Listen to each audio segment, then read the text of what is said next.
Hello, I'm Mike May, and welcome to Conversations. And today we have with us Zoe, and I'm embarrassed because I forgot your last name. Flynn. Yeah. Flynn. Yeah, such a complicated name, Zoe Flynn. Very complicated, yeah. Yes, I know. Now, you work with a group called? The Navigators. And what is that, with the Navy or the Coast Guard? Or? It did originate with the Navy, actually. Oh, on, really? Navy sailboats back in like the 1930s, 40s.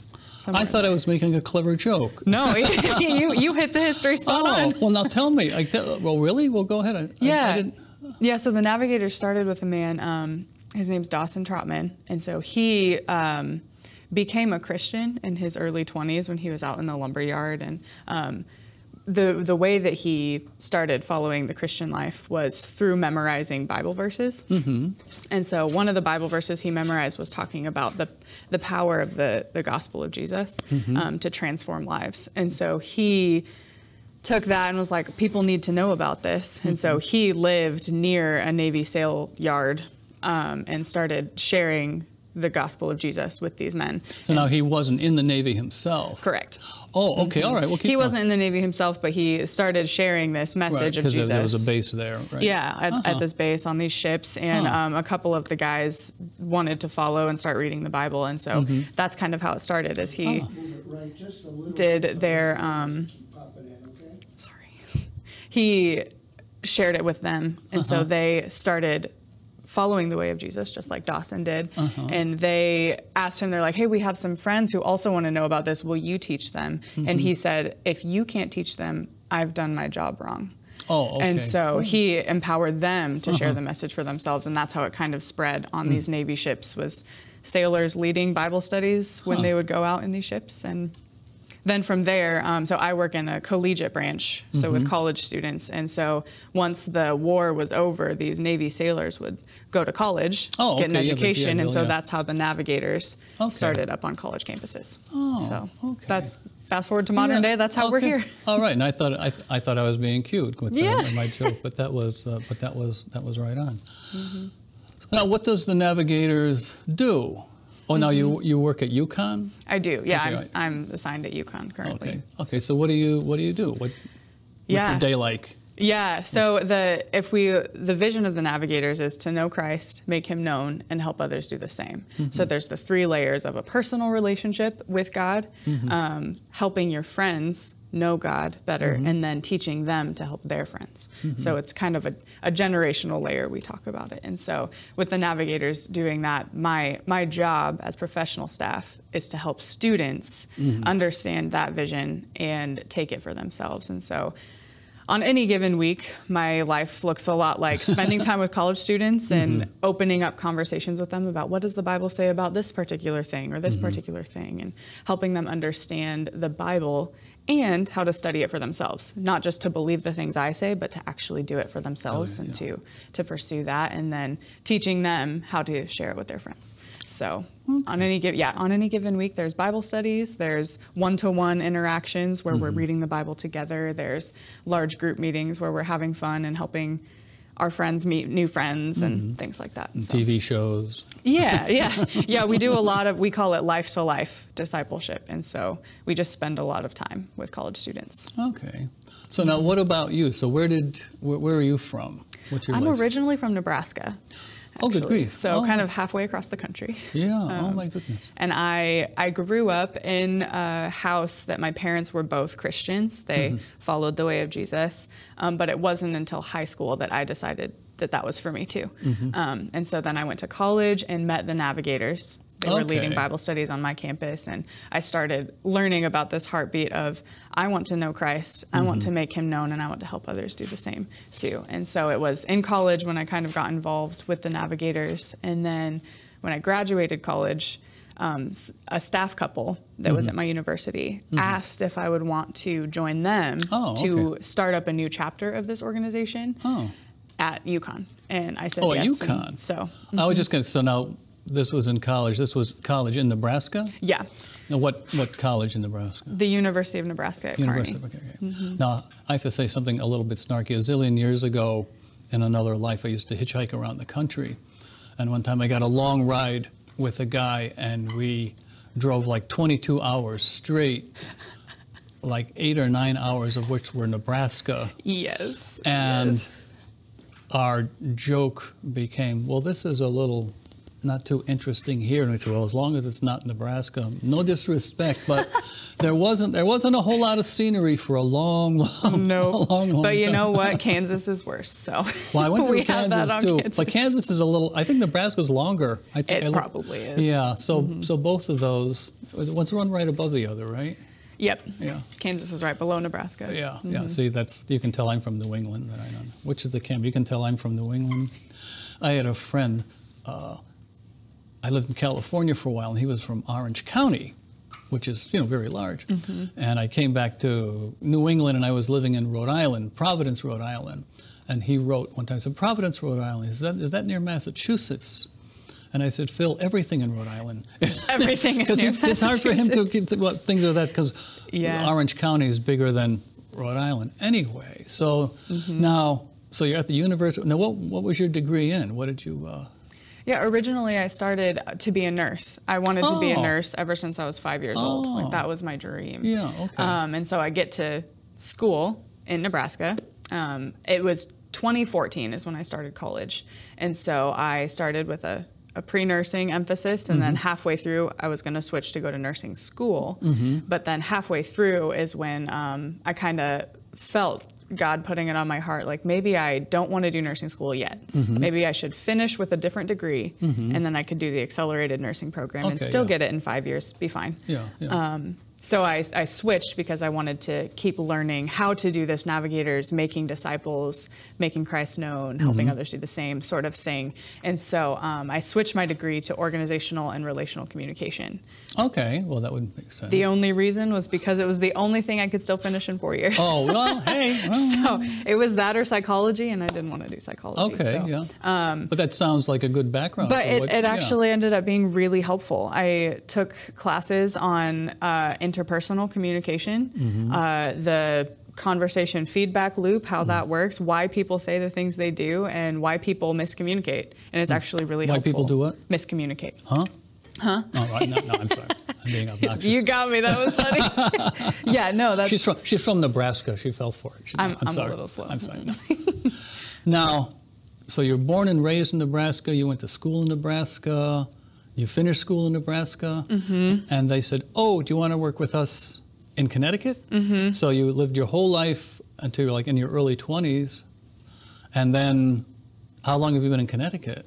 I moved here at the end of 2018. It was December 2018. Oh, okay. So it's been like 4 years now. Okay, so first impression from moving into New England. Yeah.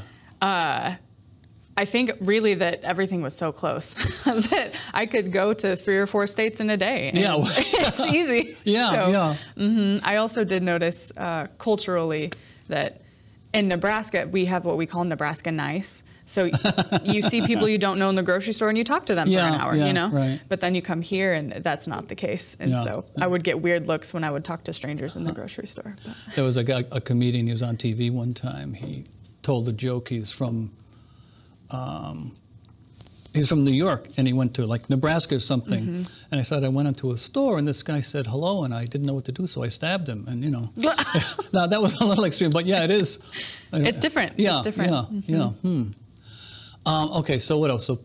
So there's not a New England nice. There's not a New England nice, no. And so the geography is very different. There's much more trees up here than in Nebraska. I have had a couple friends. They have trees in Nebraska? There are some. I didn't see it. Believe it or not. I didn't, on that road. I thought, where is it? I see corn. You can always tell where the rivers are in Nebraska because that's where trees are. Okay, that's right. Yeah. Okay. Yeah. But yeah, so the lots of trees. I've had a couple friends visit, and they get claustrophobic here. Oh, I've heard that. It's all closed in. Now, what we're going to take a quick break, and then we're going to come back and talk about Nebraska some more. Okay, so we'll be right back. At Community Voice Channel, you learn television production with hands-on experience. Our programming comes from volunteers just like you. For more information on how to volunteer, call 860-645-1454 or visit www.cvcct.org. Don't just watch TV, make it. Okay, Come back to Conversations with Zoe Flynn, and I remembered this second time. Good work. And yes, I know, my memory. So now we were talking about Nebraska only has but there's a lot more trees. Oh, you say your friends who They get a little claustrophobic when they come here. Yeah. My wife knew someone from Wyoming who came to visit, and they said, I just want to cut down all these trees. What's the problem there? And when I was living in Southern California, which was very beautiful, but I said, oh, I miss New England. And a friend who was like a native Californian said, well, what do you miss? I said, well, there's no trees. And they pointed to a palm tree. Said, that's a tree. I said, that's a phone pole with hair on top. That's not a tree, a spreading oak or something. But, well, now, do you miss anything about Nebraska? I think mostly I miss people. So my personality is very much people-oriented. And I thought it would be a harder adjustment here to New England, but because I had two people that I loved dearly, I lived with them for a while, this couple that I moved with. And so that really helped, having people. And so I think when I do miss things about Nebraska, I miss the people. So my family and my friends. Yeah, so personal things like that, yeah. Although there is a restaurant native to Nebraska called Runza, and I do miss that. Runza? Runza. How do you spell that? Runza. Runza, and what is Runza? So it's a German dish. There was a German family who started this restaurant a long time ago, but it's like a bread pocket filled with ground beef and cabbage and spices. Oh. So it's delicious. So that's a Runza. That's a Runza. Can I have a Runza? They would. Okay. But then they named their restaurant chain after Runza. Oh, so it's a whole chain.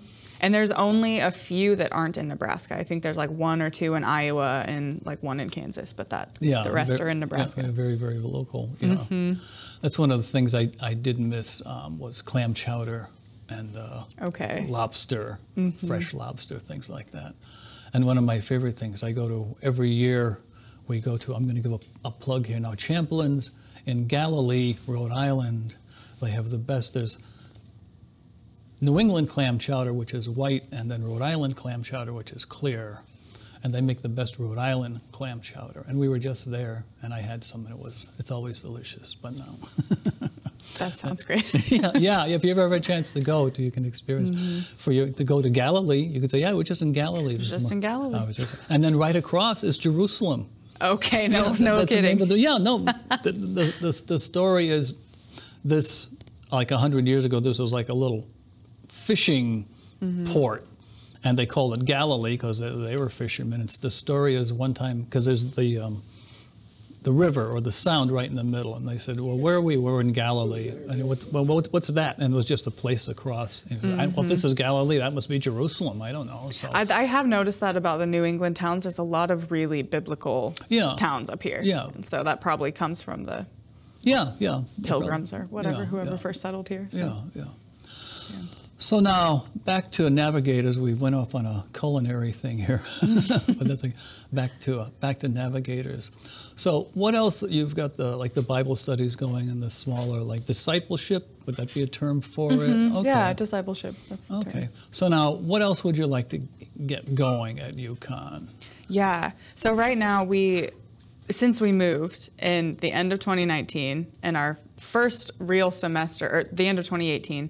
Our first real semester was the fall of 2019 because we had to get recognized with the university, and we wanted to have a good open relationship with the university. We're not a weird spiritual group coming in that's going to infiltrate. Like we want to be upfront about this. And so we started in the fall of 2019 after we got recognized, and then really got some good momentum going, met some really cool students. We're getting friendship groups formed, and then in 2020, the pandemic hit and sent everybody home. And so the last couple of years have been kind of that year of 2020, we were really just trying to maintain the students we had and keep them sane and healthy at home and still thriving in their spiritual pursuits. And so when we came back in 2021, we were trying to get off the ground again. And then this last year was another attempt at trying again. But I think we've seen just the landscape of the campus, the culture of the campus shift so dramatically in 2 years. So all that to say, context, this year, we're kind of relaunching again. Starting over again. Starting over again. But we're really excited for the possibility. We see that this generation of college students is really tight-knit with the friends that they do have, which sometimes those friends aren't even on campus, they're back home or at another university, but because of social media, they stay really close. And so we're excited to leverage that of just like what do college students need to be secure, healthy, confident adults when they leave college. And what do they need to be able to follow Jesus successfully and well? And so one thing, going back a little bit, that we think about with the Navigators is this verse in the Bible that says, "The glory of God will fill the earth as the water covers the seas." I'm not like a math person, but I think water covers 100% of the seas, right? Okay, all right, yeah. So, it's poetry. so the glory of God will cover the entire earth. And so that's what we kind of want to see done at UConn. Not kind of, we want to see it done. Starting at UConn is just that every college student will have a chance to come face to face with the glory of God and see that God loves them and he wants to pour blessing on them. And so that starts with this small group of college students that we have, and then they take that glory and the love to their friends, and their friends catch on and they take the glory and love to their friends. Apostles. Yeah, and so pretty soon we have relational networks just filled with the love and peace and security of a God that loves them through the message of Jesus. And so we really ultimately want to see the world filled with that. But we're hoping that this year especially we'll get a good start and see college students really take this vision for themselves and see like, my friends need this. My friends need to be, like anxiety is through the roof in Gen Z, right? And so, and depression and all of those things. So we just want to see students walking in freedom and in health. And I really believe, and the Navigators believes that is found in Jesus. And so that's what we want to see. Well, it's one of the things that struck me that like about a year or two ago to pick up the paper and read that Bill Gates is getting divorced after like 29 years. And I was surprised I was kind of upset, not that I know him personally or anything, but even though he does some oddball things, he seemed like kind of normal. He wasn't shooting himself into outer space or buying 600-foot yachts or anything. You know, he's not pointed, he would wear, regular clothes, and he'd, drive I think he drives a Porsche, but he doesn't drive, a gold-plated tanker or something like that. Right. And it was just one of the things that struck me. Not that I wish anything bad on anyone, but I thought, gee, you've got $50 billion, and it wasn't enough. You couldn't make your personal life work. So you couldn't say, well, if I had a little bit more money, and I felt bad for him because anybody breaking up has got to be difficult. But just the money, because that's one of the things. Because I'm a Christian. I've been a Christian for almost 50 years now. And now I'll tell my life. Where am I? I'll tell my life story for a second. My family moved to Laguna Beach when I was 18. And Laguna Beach is one of the most beautiful places in the world. Beautiful art colony on the Southern California coast. And I finished high school. I moved back there. And it was beautiful. I was with my family. I had a little bit of money. Not that I could retire, but I didn't have to relax. And something was still missing. And at times I thought, if only I were on a beach under a palm tree in Southern California watching the waves. Oh, I am. This is it. And I got to know people who literally had the mansions on the hilltop, very well educated, very, very healthy, and beautiful houses with views of Catalina Island. And one house had, on their porch, they had a swimming pool that was to match the one on the backyard. In case you didn't want to go, you could jump off into this swimming pool. And a lot of the people, their personal lives were miserable. And I was, this is the most beautiful place in the world. These people are healthy, educated, they've got enough money, and it isn't enough. What? There's something missing here. So that's one of the things that pushed me to becoming a Christian. Yeah, and those things start as early as college, high school. Like these students are going after a good career so they can make more money, so that they can have a big house, so that they can sleep, so that they can work to make more money and have a bigger house. And, it just keeps going. And so it's actually funny. Usually we see a trend on campus that freshman year, they're all really excited because this is new. It's an opportunity. They're going to take life by the horns and they're going to do it. And then sophomore year, they come back and they're like, you know, can we hold there? We'll start that. We're gonna take a quick break. Yeah. And then we'll come back with this. So, okay, so we'll be right back, and we're going to follow these students through their college career again. We'll be right back. At Community Voice Channel, you learn television production with hands-on experience. Our programming comes from volunteers just like you. For more information on how to volunteer, call 860-645-1454 or visit www.cvcct.org. Don't just watch TV, make it. Okay, welcome back to Conversations. Now, Zoe, I interrupted you. You were talking about this pattern that the college students go through. Could you start that over again? They start their freshman year, so what's going on? Yeah, so that was in reference earlier. You shared your story about being in Laguna Beach and feeling like you have everything, you're seeing these waves, it's beautiful, but it's missing. And so that's what we see the pattern with college students, that freshmen will come in really excited and bright-eyed and ready to work hard and achieve their dreams and change the world. You know, that's what they tell you can do in college. And then they come back sophomore year and they're a little bit more jaded, that school was different than they thought it would be, that the friends that they had made weren't really as great as they had started out to be, or maybe they come into sophomore year not having friends. Their class schedule is harder than their freshman year. There's all these layers, and they realize this isn't as fun as they thought it was going to be. And so usually when we're in this college ministry with the Navigators, we see that sophomores are usually way more responsive to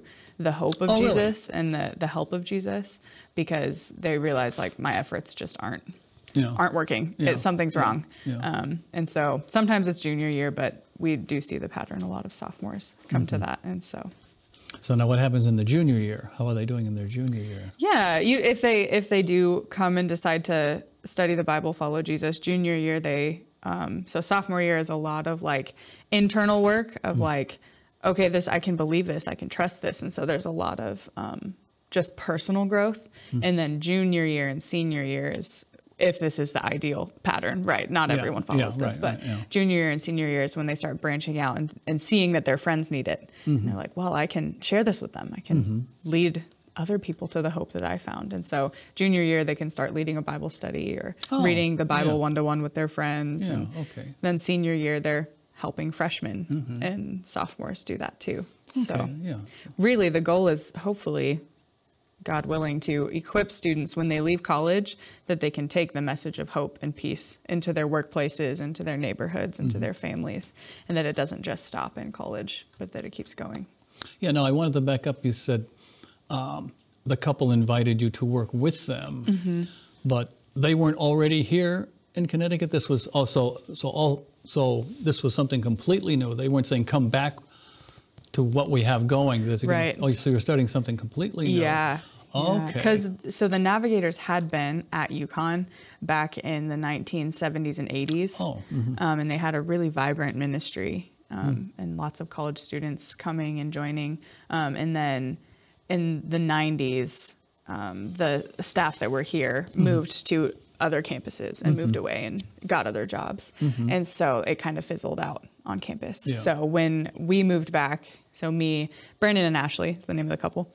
So when Brandon, Ashley, and I moved back in 2018, the end of 2018, it had been 20 years since anyone was on campus. Really? So, So now you've been back at UConn since 2019, but in a way you're starting over again. Yeah, because there's that whole gap of time. Everything's shut down. So what would you like to see? This is like an interview question. So what would you like to see in 5 years? In 5 years we would like to be doing or having what? Oh, I love that question.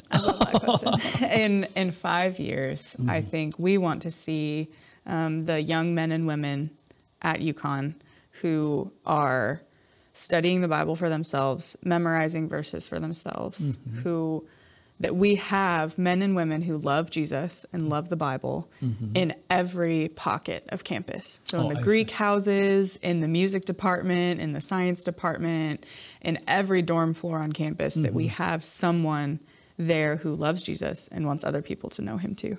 And then over the course of those 5 years, as we raise up these people and teach them and help them, that we end up having like waves of 8 to 10 students moving to New York City and Boston, because we see that those two cities, there's a high population, but also cities are really high anxiety. They're kind of a dark place. They're kind of a hopeless place. They're really transient. Like people come with these dreams and then end up leaving or moving on to other things. And so we just want to see the hope of Jesus brought into these places. And so that's something that we're hoping and praying for in the next 5 years, that we can send our students there and they get jobs there and live among these people groups with the hope and the life of Jesus. So spreading the gospel is the phrase. Okay. Yeah. All right. Okay. That's what now, we're hoping for. Just to be nosy, no, tattoo. I don't have any tattoos. Yeah. Now, is this any significance, or is that just a decoration? Yeah. No. All of my tattoos. I don't know if you can see this, but all of them have a meaning. Okay. Usually linked to like something I've learned in my spiritual life. But this one on top here is actually Ashley, the woman that I moved here with. She and I have been friends for, I think like 8 years. And so we got a tattoo that kind of symbolized the things that we've learned from each other, which I have mountains in the top because she's learned from me the like steadiness of a female friendship. Like she's never had a girlfriend who has been that long in her life. And these flowers are the warrior flower, and I've learned from her what it means to be strong and firm. Now, what's a warrior flower? Usually a gladiola. Oh, the sword, because it's like a sword. Yeah. Oh, that's right. The gladiator. Right. Okay, I remember that. I remember that. Yeah. Yep. So that's what it means, and it's in the shape of an arrow because we think about, there's a verse in the Bible that talks about how God sends his people out as arrows into the world, and so we have helped each other be that. Okay. Now, what's is that text on? Yeah, and on this arm I have compete and trust. Oh, I couldn't quite read it. Yeah. Compete, trust. Oh, complete. Or is it compete? Compete. So it comes from, I can explain if you'd like. Yeah. From Jeremiah 12. There's a chapter in the Bible that in verses 1 through 4, Jeremiah is complaining to God that his life is really hard. He's a prophet, and the people aren't listening to him. And so he's like, how long will I have to do this? Like, how long are you going to make my life be difficult? And God's response in verse 5 is, if you have run with men on foot and they have wearied you, how will you compete against horses? Oh, I remember that now. And if in a safe land you're so trusting, how will you exist in a dangerous land? And so that's just a reminder to me of like, life is hard, right? I feel like most people would agree that life is hard. And God says it's going to get harder. So endure and trust. And so it's just a reminder to me about endurance and believing God. Okay. Yeah. All right. Now we're starting to wind down. Is there anything that you'd like to leave us with? Oh, that's a really good question. A minute or two. Yeah. I don't know. I think if I were to leave, I know that your audience is probably a spectrum of belief systems and things like that, but I would just say Jesus has so much to offer. Jesus wants to be a source of peace and wisdom and strength for people if they will just let him. And so I would say, give it a shot. Okay. Give it a shot. All right. So. Well, maybe you'll come back and share some more with us sometime. That would be great. Okay, thank you. Okay, well, this has been Mike May with Conversation with Zoe Flynn. Thank you for joining us, Zoe. And thank you for joining us, and we hope to see you next